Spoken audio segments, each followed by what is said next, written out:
ಚಿಕ್ಕಮಗಳೂರು ಜಿಲ್ಲೆ ಕೊಪ್ಪ ತಾಲೂಕು ಬಂಡಿಗೇಡಿ ಗ್ರಾಮದಲ್ಲಿ ಕೆಸಿಮನೆ ಹಳ್ಳಿಯಲ್ಲಿ ಮೊನ್ನೆ ನಾವು 100 ವರ್ಷದ ವಾಸವಾಗಿದ್ದೇವೆ.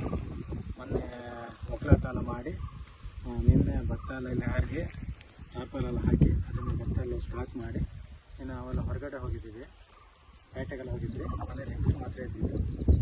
12:30 1 ಗಂಟೆ ಅಷ್ಟೊತ್ತಿಗೆ ಇದು ಲೈನ್ ಚಾರ್ಜ್ ಆಗಿತ್ತು. ಪವರ್ ಲೈನ್ ಬೇರೆ ಹತ್ತಿರ ಇದೆ, ಟಚ್ ಬಂದಿದೆ.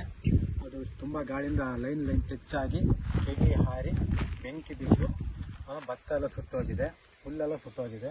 ಇಲ್ಲಿಂದ ಸೀದಾ ಗದ್ದೆಲ್ಲ ಸುಟ್ಟು ತೋಟ ತನಕ ಹೋಗಿದೆ ಅದು. ಆಮೇಲೆ ನಮ್ಮ ಹೆಂಗಸರು ಎಲ್ಲ ಸೇರಿ ಬೆಂಕಿಯನ್ನು ನಂದಿಸಿದ್ದಾರೆ. ಮತ್ತು ನಮ್ಮ ಹಳ್ಳಿ ಎರಡು ವರ್ಷ ಮನೆಗೆ ರೋಡಿನ ವ್ಯವಸ್ಥೆ ಇಲ್ಲ. 365 ದಿನ ಕರೆಂಟಿನ ಸಮಸ್ಯೆ ಇದ್ದೇ ಇದೆ.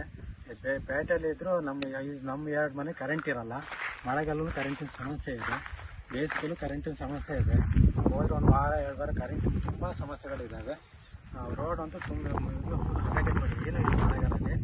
ಗಾಡಿ ಅಂತ ಸೀರಿಯಸ್ ಎಲ್ಲ ಹುಷಾರಿಲ್ಲ, ಆಂಬುಲೆನ್ಸ್ ಎಲ್ಲ ಬಂದರೆ ಗಾಡಿ ಬುಕ್ಕಂಗೆ ಕುರಿದೇ ಗತಿ ಹಂಗಾಗಿದೆ.